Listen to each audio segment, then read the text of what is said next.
क्या आपने कभी सोचा है कि आपकी नींद सिर्फ थकान मिटाने का साधन नहीं, बल्कि आपके पूरे जीवन की दिशा तय करने वाली शक्ति हो सकती है? चरक संहिता में महर्षि चरक एक अत्यंत गहरा सूत्र बताते हैं। निद्रा यत्तम सुखम दुखम पुष्टिः कार्श्यम बलाबलम वृष्टा क्लैब्यम ज्ञानम अज्ञानम जीवितम न च। अर्थात मनुष्य का सुख या दुख, शरीर का पुष्ट होना या दुर्बल होना, शक्ति या निर्बलता, पुरुषार्थ या नपुंसकता, ज्ञान या अज्ञान, यहां तक कि जीवन और मृत्यु भी बहुत हद तक उसकी निद्रा पर निर्भर करते हैं। आयुर्वेद के महान आचार्यों का मानना था कि शरीर में उत्पन्न होने वाली अधिकांश मानसिक और शारीरिक समस्याओं की जड़ कहीं न कहीं नींद की गुणवत्ता से जुड़ी होती है। यदि आपकी नींद गहरी है तो रात भर शरीर स्वयं को रिपेयर करता है, मस्तिष्क को पोषण मिलता है, ऊर्जा का निर्माण होता है, ओजस बढ़ता है और अगला दिन नई शक्ति के साथ शुरू होता है। लेकिन यदि नींद अधूरी रह जाए, बार बार टूटे या पर्याप्त गहराई तक न पहुंचे, तो शरीर कभी पूरी तरह रिकवर नहीं कर पाता। सेल्स को वह विश्राम नहीं मिलता जिसकी उन्हें आवश्यकता होती है। मस्तिष्क पूरी तरह रीसेट नहीं हो पाता और धीरे धीरे शरीर में समस्याओं का जन्म होने लगता है। आयुर्वेद इस अवस्था को अनिद्रा कहता है और यही अनिद्रा आगे चलकर अनेक रोगों का कारण बनती है। यही वजह है कि यदि आपकी नींद सही नहीं है तो आप चाहे कितना भी अच्छा भोजन करें, चाहे कितना भी व्यायाम करें, शरीर अपनी पूरी क्षमता तक नहीं पहुंच पाएगा। मसल्स ग्रोथ प्रभावित होगी, फोकस कम होगा, ध्यान भटकेगा, दिन भर थकान बनी रहेगी, आंखों के नीचे डार्क सर्कल दिखाई देंगे, गुस्सा बढ़ेगा, चिड़चिड़ापन बढ़ेगा, स्किन की चमक कम होने लगेगी, बाल झड़ने लगेंगे, इम्यूनिटी कमजोर होने लगेगी और दिमाग में लगातार एक प्रकार का ब्रेन फॉग बना रहेगा। यानी ऐसा महसूस होगा जैसे मन पूरी तरह साफ ही नहीं हो रहा। यही नहीं, इससे भी कई बड़ी समस्याओं की शुरुआत हो सकती है और इन सब के पीछे केवल एक कारण हो सकता है, अच्छी और गहरी नींद का अभाव। इसीलिए आज हम आपके साथ 5 ऐसी प्राचीन वैदिक तकनीकें साझा करने वाले हैं जिन्हें यदि आप अपने जीवन में शामिल कर लेते हैं तो कुछ ही दिनों में आपकी नींद की गुणवत्ता आश्चर्यजनक रूप से बेहतर हो सकती है। और सबसे महत्वपूर्ण बात, इनमें किसी भी प्रकार की स्लीपिंग पिल, दवा या केमिकल पर निर्भरता नहीं है।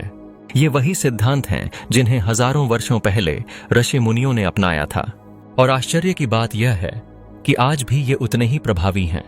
लेकिन इन तकनीकों को समझने से पहले एक महत्वपूर्ण बात समझना आवश्यक है। आखिर अच्छी नींद किसे कहा जाए?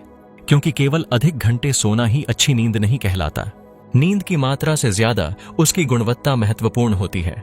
आयुर्वेद कहता है कि जब मन, इंद्रियां और शरीर अपने बाहरी विषयों से हटकर विश्राम की अवस्था में प्रवेश करते हैं, तभी वास्तविक निद्रा का जन्म होता है। इसीलिए महर्षि चरक ने नींद को 7 प्रकारों में विभाजित किया है। पहला है तमोभव निद्रा। जब शरीर में तमस की अधिकता हो जाती है और बिना किसी विशेष कारण के बार बार नींद आने लगती है, तब उसे तमोभव निद्रा कहा जाता है। ऐसे व्यक्ति को लगातार भारीपन महसूस होता है, उत्साह कम हो जाता है, मोटिवेशन घट जाता है और मन में स्पष्टता की कमी दिखाई देती है। दूसरा प्रकार है श्लेष्म समुद्भव निद्रा। यह कफ की वृद्धि के कारण उत्पन्न होती है। ऐसे लोगों को भोजन के बाद अत्यधिक नींद आती है, शरीर भारी लगता है, सुबह उठने में कठिनाई होती है और पूरे दिन सुस्ती बनी रहती है। तीसरा प्रकार है शरीर श्रम संभव निद्रा। यह शारीरिक परिश्रम के बाद आने वाली नींद है। जब व्यक्ति मेहनत करता है, व्यायाम करता है या शरीर को पर्याप्त श्रम देता है, तब जो नींद आती है वह गहरी और संतोष देने वाली होती है। यही वह नींद है जिसमें शरीर वास्तविक रूप से रिपेयर और रिकवर करता है। चौथा प्रकार है मानसिक श्रम संभव निद्रा। जब दिमाग अत्यधिक सोच विचार, तनाव, अध्ययन या फोकस के कारण थक जाता है, तब जो नींद आती है उसे मानसिक श्रम संभव निद्रा कहा जाता है। इसमें मस्तिष्क को विश्राम मिलता है, हालांकि कई बार यह भारीपन के साथ भी आ सकती है। अब आगे बढ़ते हैं। 5वां प्रकार है आगंतुकी निद्रा। यह वह नींद है जो किसी बाहरी कारण के प्रभाव से आती है, जैसे किसी चोट, आघात, शॉक या ट्रॉमा के बाद। यह सामान्य नींद नहीं होती। यह शरीर की एक सुरक्षा प्रतिक्रिया होती है जिसमें चेतना अस्थायी रूप से विश्राम की अवस्था में चली जाती है। 6ठा प्रकार है व्याध्यनुवर्तिनी निद्रा। यह किसी बीमारी के कारण आने वाली नींद है, जैसे बुखार, संक्रमण या किसी अन्य रोग के दौरान अत्यधिक नींद आना। इस अवस्था में शरीर अपनी ऊर्जा को बचाने का प्रयास करता है ताकि वह रोग से लड़ सके। इस प्रकार की नींद के साथ अक्सर कमजोरी, सुस्ती और थकावट भी जुड़ी होती है। और सातवां तथा सबसे महत्वपूर्ण प्रकार है रात्रि स्वभाव निद्रा, यानी प्रकृति द्वारा निर्धारित स्वाभाविक और स्वस्थ नींद। वह नींद जो रात होते ही स्वाभाविक रूप से आने लगती है, जिसके बाद सुबह उठने पर शरीर हल्का महसूस होता है, मन शांत रहता है और ऊर्जा भरपूर होती है। आयुर्वेद के अनुसार यही आदर्श और सबसे श्रेष्ठ निद्रा है। अब एक बार स्वयं से पूछिए, आपकी नींद इन 7 प्रकारों में से किस श्रेणी में आती है? क्या आप सुबह उठकर ताजगी महसूस करते हैं या फिर घंटों सोने के बाद भी थकान बनी रहती है? यही प्रश्न आपकी वास्तविक स्थिति को समझने में मदद करेगा। अब बात करते हैं पहली वैदिक तकनीक की, तमो प्रवेश विधि। नाम सुनकर थोड़ा अजीब लग सकता है, लेकिन यह नींद के लिए अत्यंत महत्वपूर्ण सिद्धांत है। आयुर्वेद कहता है कि गहरी नींद का द्वार अंधकार से होकर गुजरता है। जितना गहरा अंधकार होगा, उतनी ही गहरी निद्रा की संभावना बढ़ेगी। इसके पीछे केवल आध्यात्मिक नहीं, बल्कि वैज्ञानिक कारण भी है। हमारे मस्तिष्क के मध्य भाग में एक छोटी सी ग्रंथि होती है, इसे पीनियल ग्लैंड कहा जाता है। आयुर्वेदिक दृष्टिकोण से यह मस्तिष्कीय पोषण और संतुलन से जुड़ी मानी जाती है। आधुनिक विज्ञान बताता है कि यही ग्रंथि मेलाटोनिन नामक हार्मोन का निर्माण करती है और यही मेलाटोनिन हमारे स्लीप साइकिल को नियंत्रित करता है। लेकिन यहाँ एक समस्या है, मेलाटोनिन केवल अंधकार में ही पर्याप्त मात्रा में बनता है। जैसे ही आंखों पर तेज रोशनी पड़ती है, उसका निर्माण कम होने लगता है। अब सोचिए, आज का आधुनिक जीवन कैसा है?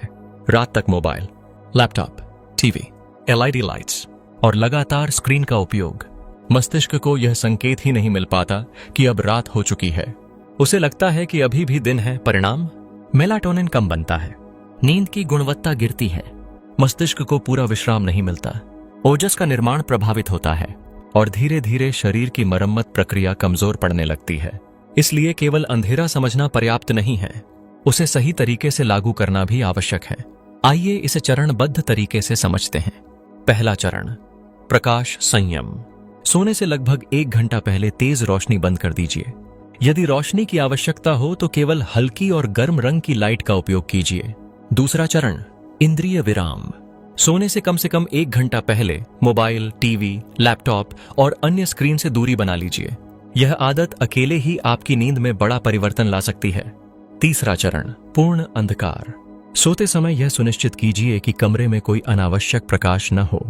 छोटी एलईडी लाइट्स तक को बंद कर दीजिए। बाहर से आने वाली रोशनी को भी यथासंभव रोकिए।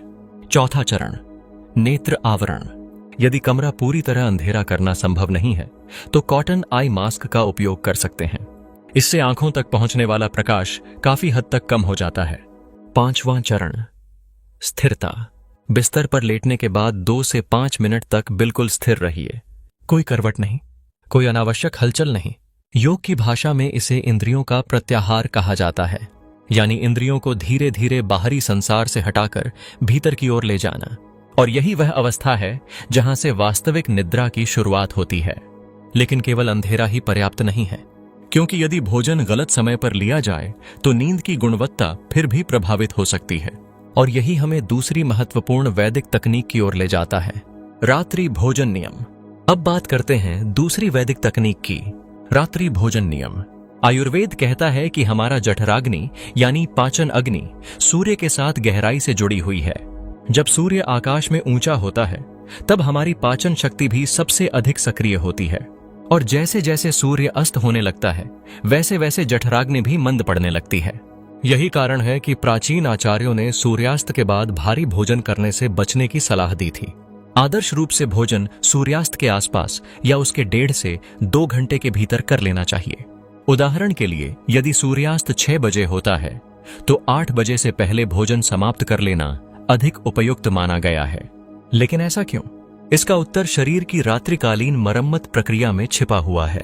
आयुर्वेद और आधुनिक विज्ञान दोनों इस बात को स्वीकार करते हैं कि रात के समय शरीर केवल सोता नहीं है, वह स्वयं को पुनर्निर्मित भी करता है। विशेष रूप से रात 10 बजे से लेकर लगभग 2 बजे तक का समय अत्यंत महत्वपूर्ण माना जाता है। आयुर्वेदिक दृष्टि से यह पित्तकाल का समय है। इसी अवधि में शरीर की मरम्मत प्रक्रिया सबसे अधिक सक्रिय होती है। कोशिकाओं का पुनर्निर्माण होता है, धातुओं का पोषण होता है, शरीर स्वयं को शुद्ध करता है। और आधुनिक विज्ञान की भाषा में कहें तो यही वह समय है जब ग्रोथ हार्मोन का स्राव अपने चरम पर होता है, यानी वही हार्मोन जो मांसपेशियों, त्वचा, कोशिकाओं और ऊतकों की मरम्मत में महत्वपूर्ण भूमिका निभाता है। इसके अतिरिक्त मस्तिष्क भी पूरे दिन के दौरान जमा हुए मेटाबॉलिक वेस्ट को बाहर निकालता है। लेकिन समस्या तब शुरू होती है जब हम देर रात भोजन करते हैं। ऐसी स्थिति में शरीर अपनी ऊर्जा मरम्मत में लगाने के बजाय भोजन को पचाने में लगा देता है। परिणामस्वरूप रिपेयर प्रक्रिया प्रभावित हो जाती है। नींद तो आती है, लेकिन वह पोषण देने वाली नींद नहीं होती। सुबह उठने पर शरीर में वह ताजगी नहीं मिलती जिसकी अपेक्षा होती है। इसीलिए आयुर्वेद केवल जल्दी भोजन करने की सलाह नहीं देता, बल्कि रात के भोजन को हल्का रखने पर भी जोर देता है। इसे मिताहार सिद्धांत कहा जाता है, अर्थात दिन भर के भोजन की तुलना में रात्रि भोजन कम मात्रा में होना चाहिए। रात के समय खिचड़ी, सूप, हल्की सब्जियां या दूध जैसे हल्के विकल्प अधिक उपयुक्त माने गए हैं। अब बढ़ते हैं तीसरी वैदिक तकनीक की ओर, पाद अभ्यंग, यानी सोने से पहले पैरों के तलवों की मालिश। पहली नजर में यह एक साधारण आदत लग सकती है, लेकिन आयुर्वेद इसे अत्यंत प्रभावशाली मानता है। हमारे पैरों के तलवों में अनेक नर्व एंडिंग्स और मर्म बिंदु होते हैं। इनका संबंध शरीर के विभिन्न अंगों से माना जाता है, विशेष रूप से आंखों, मस्तिष्क और तंत्रिका तंत्र से। आयुर्वेद कहता है कि पैरों में वायु और अग्नि तत्व का विशेष प्रभाव होता है। जब इनका संतुलन बिगड़ता है तब मन में बेचैनी बढ़ सकती है, अत्यधिक विचार आने लगते हैं और नींद प्रभावित होने लगती है। इसीलिए रात्रि में सोने से पहले पाद अभ्यंग करने की सलाह दी जाती है। अब इसे सही तरीके से कैसे किया जाए? सबसे पहले अपने पैरों को गुनगुने पानी से धो लीजिए, फिर उन्हें अच्छी तरह सुखा लीजिए। इसके बाद हल्का गुनगुना तिल का तेल लीजिए। तेल को पैरों के तलवों पर लगाइए और 2 से 3 मिनट तक धीरे धीरे गोलाकार गति में मालिश कीजिए। विशेष रूप से अंगूठे के नीचे वाले हिस्से पर थोड़ा अधिक ध्यान दीजिए।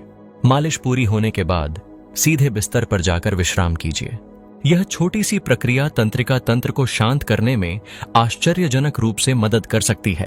अब आते हैं चौथी और बेहद महत्वपूर्ण तकनीक पर, मनोमय कोश की शुद्धि, यानी सोने से पहले मन की सफाई। आयुर्वेद और योग दोनों बताते हैं कि मनुष्य केवल शरीर नहीं है, उसके भीतर 5 स्तर या 5 कोश कार्य करते हैं। पहला है अन्नमय कोश, यानी हमारा भौतिक शरीर। दूसरा है प्राणमय कोश, जो श्वास और जीवन ऊर्जा से जुड़ा है। तीसरा है मनोमय कोश, यानी मन, विचार और भावनाओं का स्तर। चौथा है विज्ञानमय कोश, जो बुद्धि और विवेक का क्षेत्र है। और पांचवा है आनंदमय कोश, जो आनंद और गहन शांति का स्तर माना जाता है। दिन भर हम जो कुछ देखते हैं, सुनते हैं, सोचते हैं और अनुभव करते हैं, उसका प्रभाव मनोमय कोश में जमा होता रहता है। अधूरे विचार, अधूरी बातचीत, तनाव, भावनात्मक प्रतिक्रियाएं, चिंताएं, ये सब मन के भीतर जमा होने लगते हैं। यदि इन्हें मुक्त न किया जाए तो रात में भी मन सक्रिय बना रहता है और यही कारण है कि शरीर सो जाता है लेकिन दिमाग चलता रहता है। ऐसी स्थिति में व्यक्ति आनंदमय कोश की गहराई तक पहुंच ही नहीं पाता और परिणाम स्वरूप नींद सतही बनी रहती है। आयुर्वेद इस मानसिक अवशेष को मानसिक आम कहता है, यानी मन का जमा हुआ कचरा। इसीलिए सोने से पहले मन को हल्का करना अत्यंत आवश्यक है। इसके लिए सबसे पहले आंखें बंद कीजिए, फिर पूरे दिन को उल्टे क्रम में याद कीजिए। सुबह से रात तक नहीं, बल्कि रात से सुबह तक, लेकिन केवल साक्षी बनकर, किसी भी घटना में दोबारा भावनात्मक रूप से शामिल हुए बिना। इसके बाद अगले दिन के आवश्यक कार्यों की मानसिक सूची बना लीजिए और फिर स्वयं से कहिए, कल देखेंगे, अभी नहीं। यह संकेत मस्तिष्क को आराम की अवस्था में जाने में सहायता करता है। अंत में केवल अपनी सांसों पर ध्यान केंद्रित कीजिए, न अतीत न भविष्य। अब आते हैं 5वीं और अंतिम वैदिक तकनीक पर, यौगिक क्रियाएं। आयुर्वेद और योग दोनों मानते हैं कि नींद केवल शरीर की प्रक्रिया नहीं है, यह प्राणों की भी प्रक्रिया है। यदि प्राण अशांत हैं तो शरीर बिस्तर पर पड़ा रहेगा, लेकिन नींद गहरी नहीं होगी। और यदि प्राण संतुलित हैं तो शरीर सहज रूप से विश्राम की अवस्था में प्रवेश कर जाएगा। इसीलिए प्राचीन ऋषियों ने सोने से पहले कुछ विशेष यौगिक क्रियाओं का अभ्यास करने की सलाह दी थी। इनमें सबसे पहली क्रिया है चंद्रभेदी प्राणायाम। इसका उद्देश्य शरीर और मन को शीतलता प्रदान करना है, क्योंकि रात का समय विश्राम का समय है, सक्रियता का नहीं। इसे करने के लिए सबसे पहले आराम से सीधा बैठ जाइए। अब अपने दाएं हाथ को विष्णु मुद्रा में रखिए, दाएं नथुने को अंगूठे से बंद कर दीजिए और केवल बाएं नथुने से धीरे धीरे गहरी सांस भीतर लीजिए। जितनी देर सहज रूप से रोक सकें उतनी देर रोकिए। फिर दाएं नथुने से धीरे धीरे सांस बाहर छोड़ दीजिए। यह 1 राउंड हुआ। इसी प्रकार 5 से 6 राउंड कीजिए। यह अभ्यास चंद्र ऊर्जा को सक्रिय करने में सहायता करता है, मन को शांत करता है और शरीर को निद्रा के लिए तैयार करता है। अब दूसरी महत्वपूर्ण क्रिया है भ्रामरी प्राणायाम।